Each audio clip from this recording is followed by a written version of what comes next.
নমস্কার বন্ধুরা, কাহিনী এআই এর আরও একটি গল্পে আপনাদের স্বাগত জানাই। এখানে প্রযুক্তি ও কল্পনা মিলে গড়ে উঠেছে এক গল্পের জগৎ। নমস্কার। আজকের গল্পটা বেশ অন্যরকম, তাই না? হ্যাঁ, বেশ অন্যরকম। আমরা আজ আলোচনা করব সৌরদীপ সৌমিত্র চৌধুরীর লেখা ভবিতব্য গল্পটি নিয়ে। হুম, এটা বলতে পারেন একটা সাইকোলজিক্যাল থ্রিলার বা হরর ঘরানার গল্প। ঠিক, এর মধ্যে অলৌকিকতা আছে, আবার মানসিক বিকারের ব্যাপারও আছে। আর আছে ভবিতব্য, ডেস্টিনির একটা ধারণা। সব মিলিয়ে বেশ একটা জটিল মিশ্রণ। চলুন তাহলে গল্পটার ভেতরে ঢোকা যাক। কি কি দিক উঠে আসে দেখা যাক। শুরুটা হচ্ছে একজন মনোরোগ বিশেষজ্ঞ ডক্টর মিত্রজিৎ মজুমদার তার চেম্বার থেকে। হ্যাঁ, ওনার কাছে এসেছেন একজন চিত্রকর অভিরূপ সামন্ত। ভদ্রলোক খুব সাংঘাতিক মানসিক উদ্বেগে ভুগছেন। আর তার সমস্যার কেন্দ্রে আছে একটা পুরনো ফাউন্টেন পেন। ঠিক, উনি বিশ্বাস করেন ওই কলমটাই ওনার জীবনের যত নষ্টের গোড়া। দেখতে নাকি বেশ ভালো, গাঢ় নীল রং, সোনার নিব। কিন্তু আসল ব্যাপারটা হলো সামন্তবাবুর দাবিটা খুবই অদ্ভুত। উনি বলছেন ওই কলম দিয়ে যা আঁকা হয় ২৪ ঘন্টার মধ্যে সেটা সত্যি হয়ে যায়। ভাবা যায়। আর সবচেয়ে আশ্চর্য, কলমটা নাকি নিজের ইচ্ছায় চলে। মালিক কি চাইছে তার দাম নেই।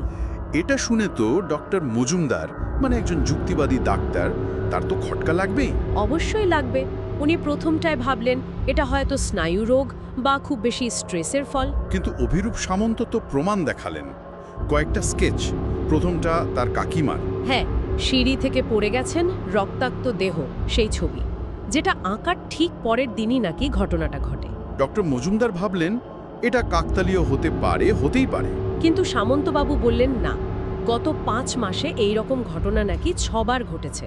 ৬বার?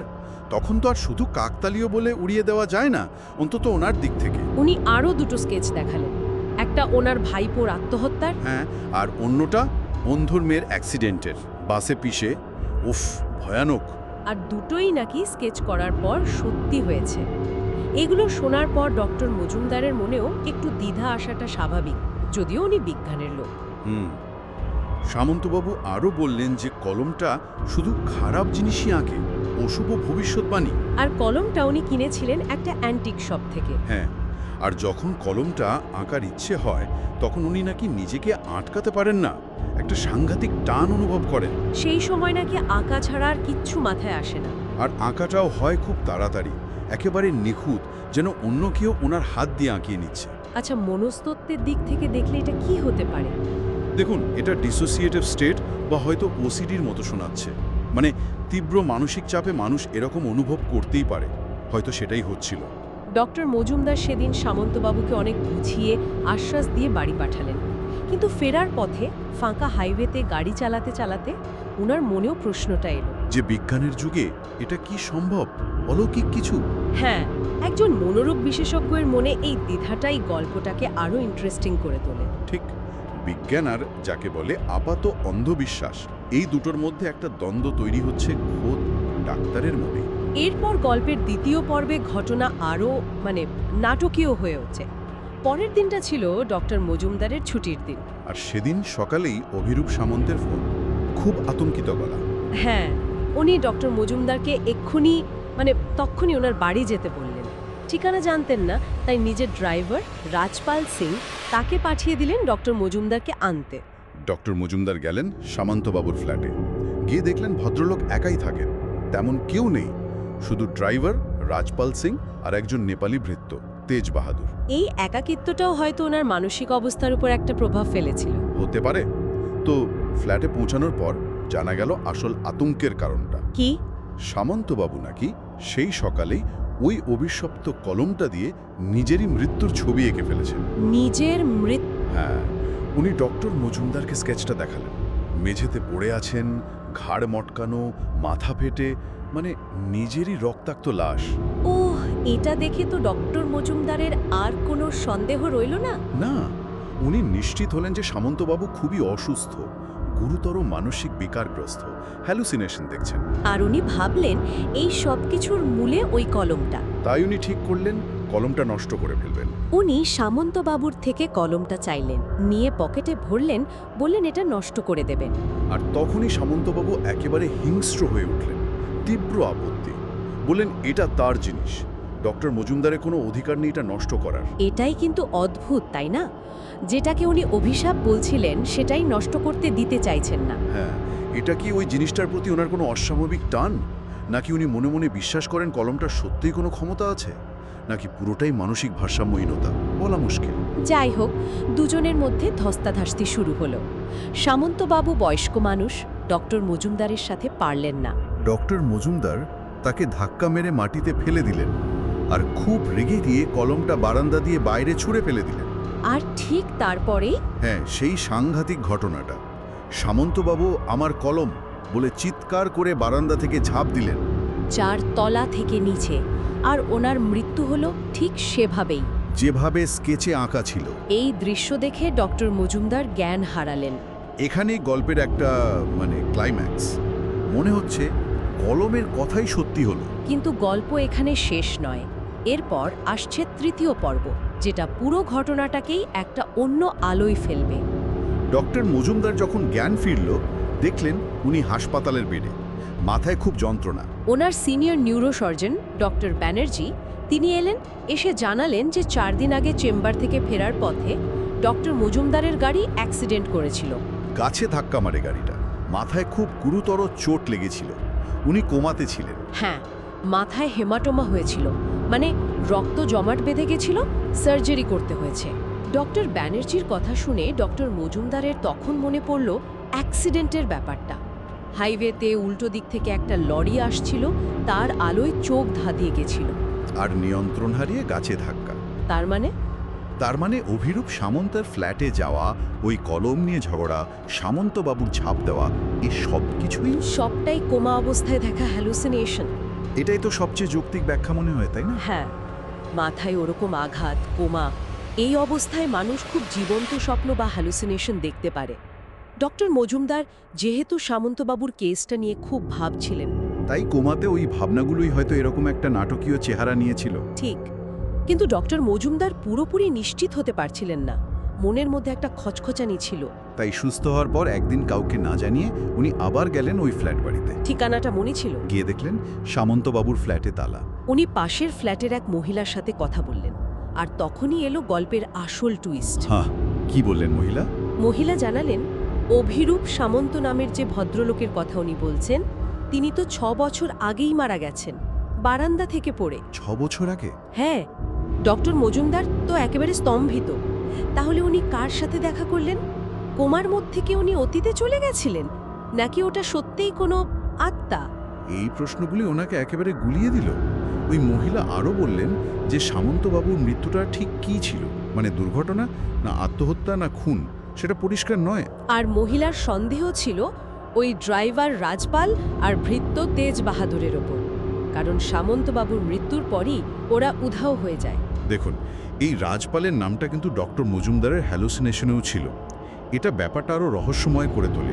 ডক্টর মজুমদার মহিলাকে ওই নীল কলমটার কথাও জিজ্ঞেস করেছিলেন, কিন্তু তিনি কিছুই জানতেন না। বেচারা ডক্টর মজুমদার একেবারে বিভ্রান্ত, বিপর্যস্ত অবস্থায় বাড়ি ফিরলেন। এখানে এসে বিজ্ঞান, যুক্তি, অলৌকিকতা সব যেন কেমন জট পাকিয়ে গেল। এই অংশটা সত্যিই খুব জোরালো। যে পড়ছে বা শুনছে তার মনেও একই রকম দ্বিধা তৈরি হয়। কোমার ব্যাখ্যাটা ঠিক মনে হলেও ওই 6 বছর আগেকার মৃত্যু আর হ্যালুসিনেশনের ডিটেলস মিলে যাওয়া, এগুলোকে শুধু হ্যালুসিনেশন বলে মেনে নেওয়া কঠিন। গল্পটা এখানেই প্যারানর্মাল দিকে মোড় নেয়।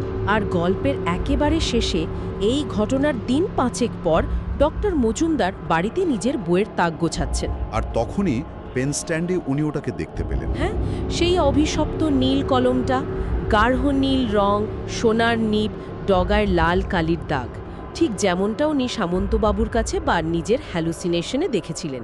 এটা কি করে সম্ভব? কলমটা ওনার বাড়িতে এলো কি করে? অ্যাক্সিডেন্টের সময় কেউ রেখে গেছিল, নাকি অন্য কিছু? এই আবিষ্কারটা তো আগের সব যুক্তিকে আবার ঘেঁটে দিল। উনি কলমটা হাতে নিলেন, আর হাতে নিতেই একটা তীব্র আঁকার ইচ্ছে হলো। যে কলমটা আগে কালি ছিল না, সেটাই এখন চলছে। হ্যাঁ, আর উনি নিজের অজান্তেই 10 মিনিট একটা ছবি এঁকে ফেললেন। কিসের ছবি? একটা কালো হন্ডা সিটি গাড়ি ব্রিজের রেলিং ভেঙে খাদে পড়ে যাচ্ছে। আর গাড়ির নাম্বার প্লেটটা? ডক্টর মজুমদারের নিজের গাড়ির। ঠিক। উনি সঙ্গে সঙ্গে বুঝলেন এটাই ওনার ভবিতব্য। ২৪ ঘন্টার মধ্যে এভাবেই ওনার মৃত্যু লেখা হয়ে গেছে। ওনার তখন খুব ইচ্ছে হলো কলমটাকে ভেঙে ফেলার, নষ্ট করে দেওয়ার। কিন্তু আশ্চর্য ব্যাপার হলো, ঠিক সেই মুহূর্তেই কলমটার প্রতি একটা অদ্ভুত টান, একটা মোহ অনুভব করতে শুরু করলেন। একটা মালিকানা বোধ। মানে একদিকে ধ্বংসের ইচ্ছা আর অন্যদিকে ওই অভিশপ্ত জিনিসটার প্রতিই একটা আকর্ষণ। হ্যাঁ, আর শেষ পর্যন্ত উনি সিদ্ধান্ত নিলেন কলমটা উনি নিজের কাছেই রাখবেন। অভিশপ্ত জেনেও? হ্যাঁ, অভিশপ্ত জেনেও, মৃত্যু পর্যন্ত। এখানেই গল্পটা শেষ। একটা চরম অনিশ্চয়তা আর যাকে বলে অনিবার্য ভবিতব্যের ইঙ্গিত দিয়ে। সংঘাতিক, সাংঘাতিক একটা সমাপ্তি। এটা পাঠককে বা শ্রোতাকে একটা ঘোরের মধ্যে রেখে দেয়। অনেকগুলো প্রশ্ন, কোনো উত্তর নেই। কলমটার উৎস কি? সত্যি কি ওর কোনো ক্ষমতা আছে, নাকি সবটাই মনের ভুল? নাকি এটা একটা জটিল মনস্তাত্ত্বিক খেলা, যেখানে বিশ্বাস আর ভয় এইগুলোই বাস্তব তৈরি করছে? আর ডক্টর মজুমদারের শেষ সিদ্ধান্তটা, ওটা কি ভবিতব্যের কাছে হার মানা, নাকি কলমের ওই অশুভ আকর্ষণের কাছে? সত্যি, গল্পটা অনেকগুলো স্তর খুলে দেয়। একদিকে নিয়তি, ভবিতব্য, অন্যদিকে মানুষের মনের গভীর রহস্য, ভয়, বিশ্বাস, হ্যালুসিনেশন। কলমটা কি আসলেই অভিশপ্ত, নাকি মানুষের মনের অন্ধকার দিকগুলোর একটা প্রতীক? হয়তো কলমটা একটা ক্যাটালিস্টের মতো কাজ করে, যার হাতে যায় তার ভেতরের ভয়গুলোকেই বের করে আনে। আর তারপর হয়তো ওই সেলফ ফুলফিলিং প্রফেসি ঘটে। যেমন সামন্তবাবুর মৃত্যুটা হয়তো কলমের জন্য নয়, বরং ওই ভবিষ্যৎবাণী জানার পর ওনার মানসিক অবস্থা আর ডক্টর মজুমদারের সাথে ঝগড়ার ফলেই ঘটেছিল। কিন্তু ডক্টর মজুমদারের ক্ষেত্রে ওনার ছবিটা তো আঁকা হলো কোমা থেকে ফেরার পর, কলমটা বাড়িতে পাওয়ার পর ওনার আসন্ন মৃত্যুর ছবি। এটা কি করে ব্যাখ্যা হবে? অ্যাক্সিডেন্টের পর ওনার মস্তিষ্কে কি এমন কিছু বদল এলো যা ভবিষ্যৎ দেখতে সাহায্য করছে? আর কলমটা শুধু মাধ্যম, নাকি কলমটা সত্যি কোনো ক্ষমতা আছে? এই রহস্যটাই তো গল্পটার আসল টান। কোনো সহজ উত্তর নেই। বিজ্ঞান আর অলৌকিকতার মাঝের দেওয়ালটা কেমন যেন ঝাপসা হয়ে যায়। আর ডক্টর মজুমদারের শেষ সিদ্ধান্তটা, কলমটা রেখে দেওয়ার, এটাই হয়তো সবচেয়ে ভয়ের। উনি যেন জেনে শুনে নিজের বিপদ ডেকে আনছেন। অথবা হয়তো উনি বুঝেই গেছেন যে এই ভবিতব্য এড়ানো যাবে না। তাহলে মোটের ওপর এই গল্পটা শুধু ভয়ের গল্প নয়, এটা মানুষের মন, বিশ্বাস, ভয়, নিয়তি, এই সব নিয়ে একটা জটিল প্রশ্ন তুলে দেয়। ঠিক, কোনটা বাস্তব, কোনটা মনের ভুল, আর কোনটা হয়তো আমাদের বোঝার বাইরের কোনো শক্তি, এইগুলো নিয়ে ভাবতে বাধ্য করে। আচ্ছা, শেষে একটা প্রশ্ন কিন্তু থেকেই যায়।